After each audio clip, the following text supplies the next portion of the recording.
An ecosystem can be any size. It can be as small as a drop of water or as large as the Earth itself. Usually, ecologists and biologists study biomes. Biomes are areas of characteristic climates and vegetation. Examples of biomes would be the Arizona desert, which has relatively hot temperatures and low precipitation, and the temperate rainforest of the Washington coast, which have mild temperatures and high levels of precipitation. Because of the characteristic temperatures, sunlight, nutrients, and precipitation of different area biomes, they support different types of plant and animal life. Thus, the physical environment, to a large extent, determines the living environment. Some of the factors that affect the physical environment are latitude, elevation, and proximity to oceans, mountains, or large lakes.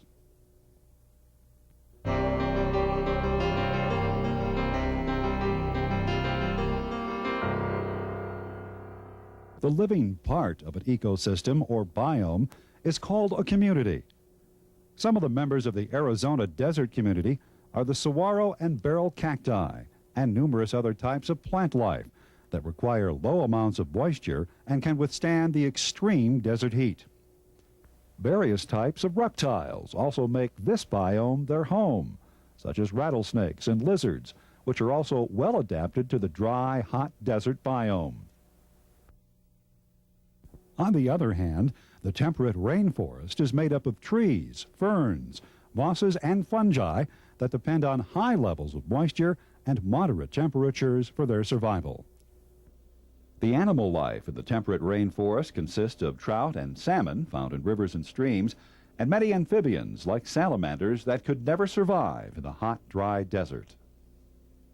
Large animals such as bear and deer are also found here, feeding on river life and abundant vegetation. The four basic requirements for life are nutrients, energy, water, and temperatures appropriate to metabolic reaction in the cells of organisms. As we have just mentioned, geography plays a critical role in the solar energy, nutrients, and water available in a biome, as well as its average temperature range. The availability of important nutrients in an ecosystem, such as nitrogen, carbon, and phosphorus, are the result of cycles that occur in the environment.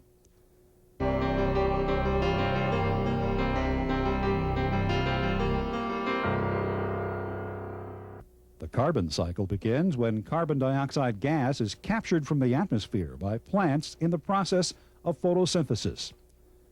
Carbon is critical because it forms the framework for all organic molecules.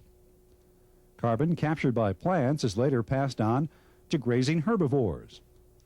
The herbivores in turn release some carbon back into the atmosphere as carbon dioxide in the process of respiration, while other carbon-based molecules are used by the herbivore to provide energy.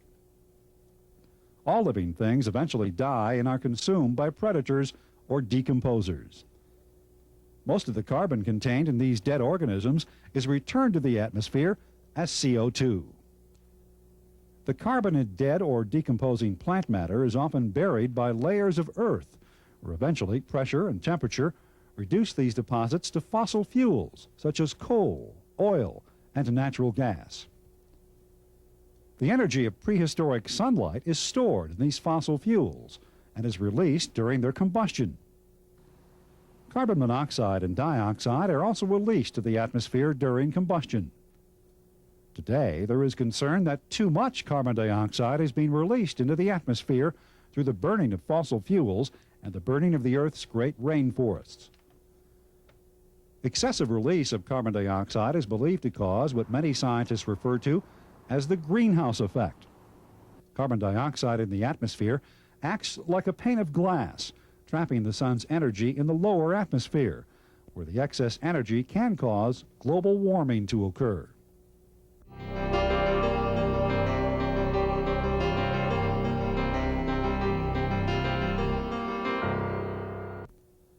Nitrogen is another nutrient critical to plants and animals.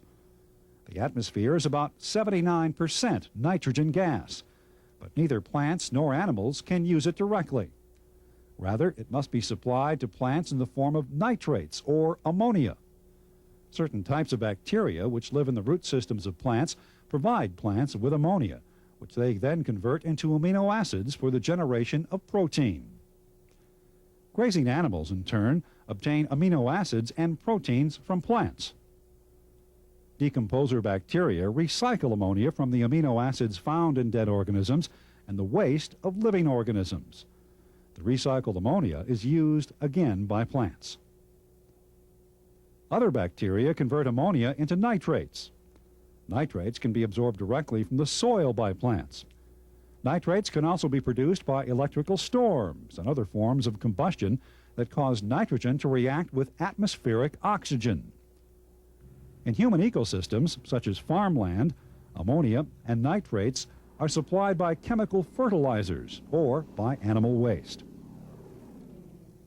The nitrogen cycle is kept in balance by denitrifying bacteria, which are usually residents of muddy and boggy areas. These bacteria break down nitrates into nitrogen gas that is released back into the atmosphere.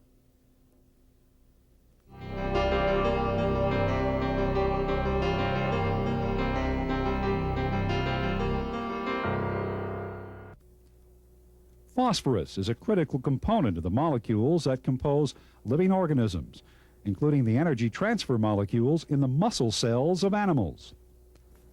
Phosphorus is also a major component of the teeth and bones of vertebrates. Phosphates are not found in the atmosphere, but rather in rocks like limestone. As phosphate-rich rocks are exposed and eroded, rainwater dissolves the phosphate ions, which are readily absorbed into the roots of plants. Phosphate is passed throughout the food web, with excess amounts being excreted by animals. Decomposers recycle the phosphorus to the soil, where it begins its cycle anew.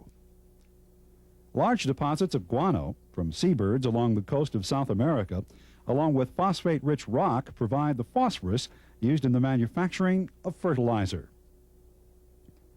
Phosphate-containing fertilizers tend to be used on agricultural land, where rainwater can carry the phosphates into rivers, lakes, and streams, causing an overgrowth of algae.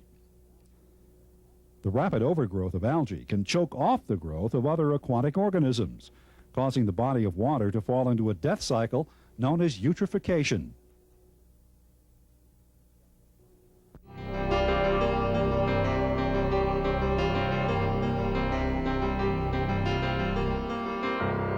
Just as nutrients cycle through an ecosystem, energy flows through an ecosystem. All the energy powering the Earth's ecosystems is provided by the solar energy of the sun. Much of the sun's energy is absorbed by the atmosphere and Earth's surface, while some is reflected back by clouds. Actually, only 1% of all the sun's rays that strike the Earth are available to plants to convert into chemical energy through the process of photosynthesis. Of this 1%, only 3% is actually used by plants to produce energy. This means that 0.03 of 1% of all the light reaching Earth from the sun powers all life on Earth.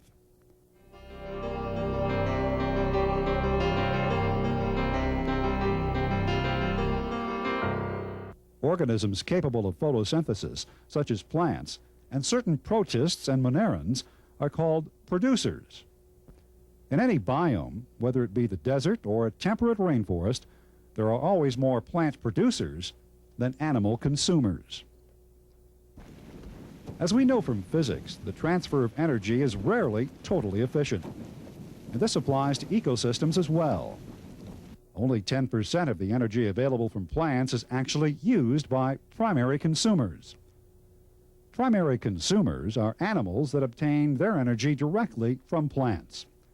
And again, only an estimated 10% of the energy that sustains primary consumers, such as caterpillars, grasshoppers, and grazing animals, is available to secondary consumers, like the predators who prey on insects, grazing animals, and other primary consumers. Even less energy is available to consumers like sharks and hawks that prey on secondary consumers. That explains why only a relatively small number of these high-level predators are found in a given ecosystem. Certain animals like rats, bears, raccoons, and humans are omnivores, which means they can eat and obtain energy from either plants or animals. It is this versatility in obtaining energy that has allowed humans to become the dominant species on the planet. The flow of energy in ecosystems creates an energy pyramid, with many primary producers at the bottom and fewer predators at the top.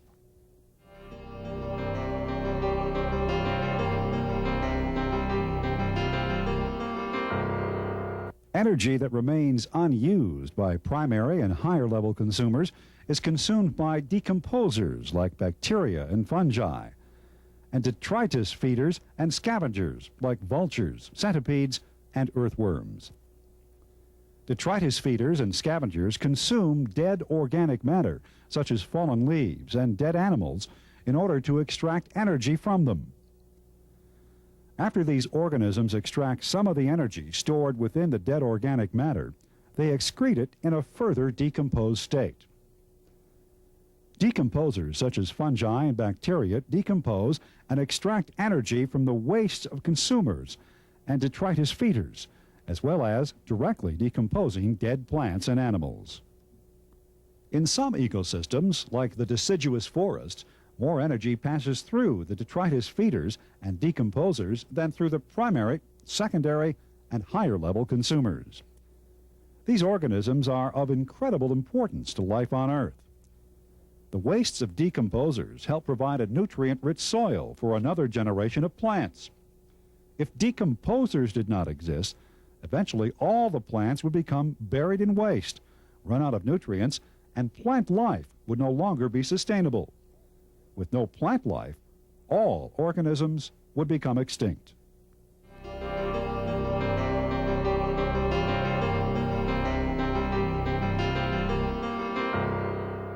Each population in an ecosystem is at home in a certain type of environment, known as a habitat. A population's habitat provides the things that organism needs to survive, such as food and shelter, and an environment conducive to successful reproduction.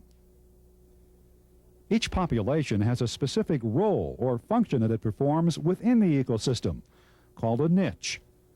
Although different types of organisms may share certain aspects of their niche with others, no two species ever occupy exactly the same niche. There are a number of types of relationships that take place between different populations in a community. Competitive relationships, predator and prey relationships, and symbiotic relationships.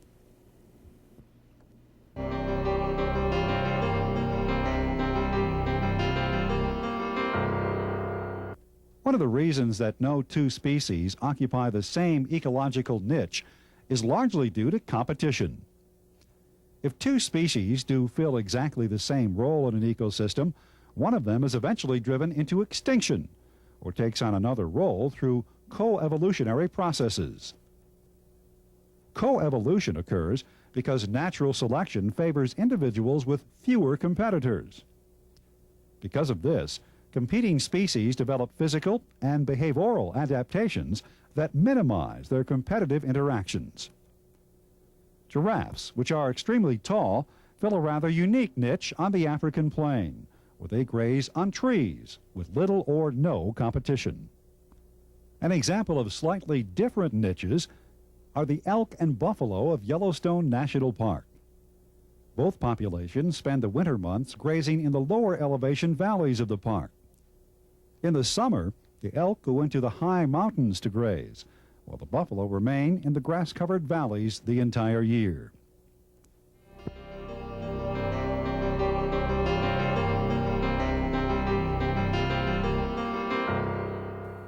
The relationship between predators and prey also leads to coevolutionary development, as each species tries to outsmart the other in their constant battle.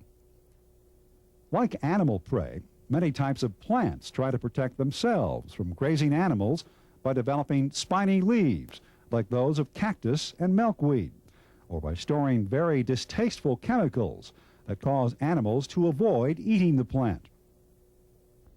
Consequently, such plants are often very abundant, and those animals immune to their toxins enjoy a large food supply. As plants evolved toxic chemicals for defense, certain insects evolved efficient ways to make use of the chemicals. For example, monarch butterfly caterpillars consume toxic milkweed, storing it in their tissues as a defense against their predators. Another less obvious example are grasses that have evolved tough silicon substances in their blades, deterring all predators except those with very strong, hard, grinding teeth. Thus, grazing animals, such as the horse, have come under selective pressure for longer teeth with thicker enamel coatings that resist wear. Camouflage is another example of how prey can protect themselves from predators. This flounder has the ability to hide on the sea bottom because of its unique shape and the ability to change to colors that closely resemble the sea floor. Somewhat similar to camouflage is warning coloration. Animals with this protective characteristic are often distasteful and extremely poisonous. The bright red color of this frog's belly warns predators swimming below it that this frog is poisonous, while its green top allows it to conceal itself from potential prey. Warning coloration led to another phenomenon known as mimicry, in which non-poisonous, tasty animals resemble poisonous ones. An example of this is the harmless mountain king snake, whose coloration closely resembles that of the deadly coral snake. In the escalating war between predator and prey, some species use chemicals to defend against attackers and subdue prey.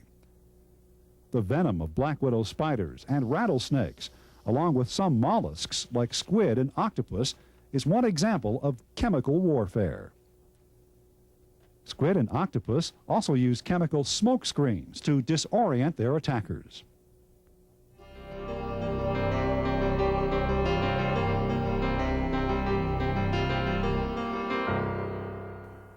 Another type of relationship between populations is a symbiotic relationship.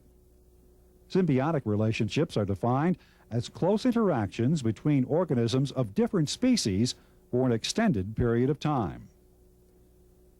Although one species always benefits in a symbiotic relationship, the second species may be harmed, not affected at all, or may also benefit.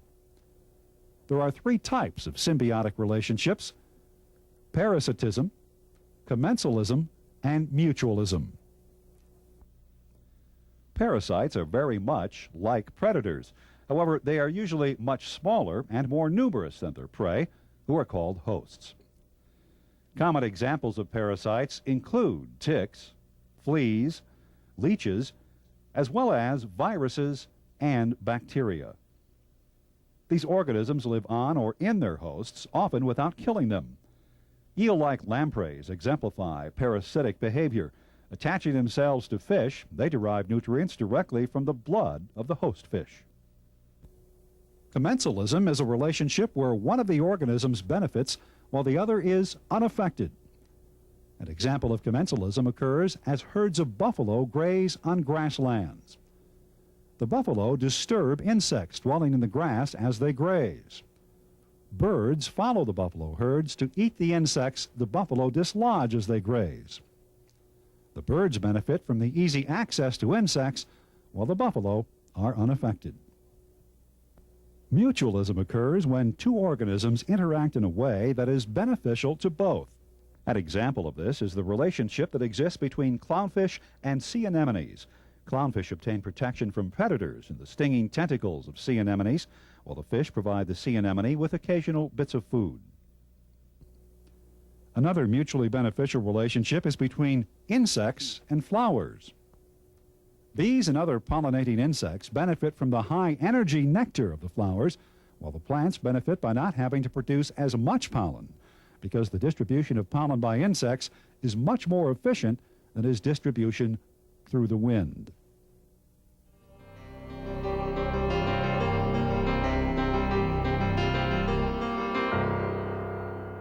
In any balanced ecosystem, there are natural limits to the population of any group of organisms.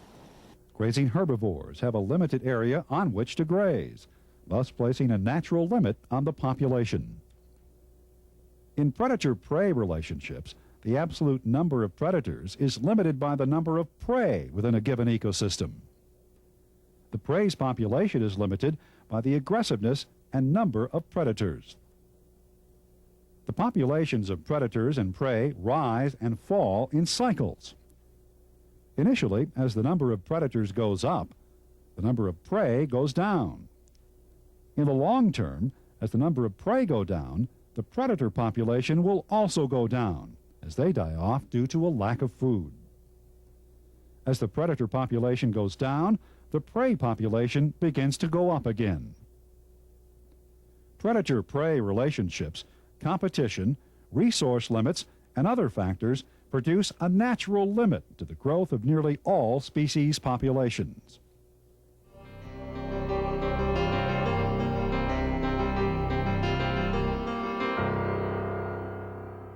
But there is one species on Earth whose population appears not to have a natural limit: humankind.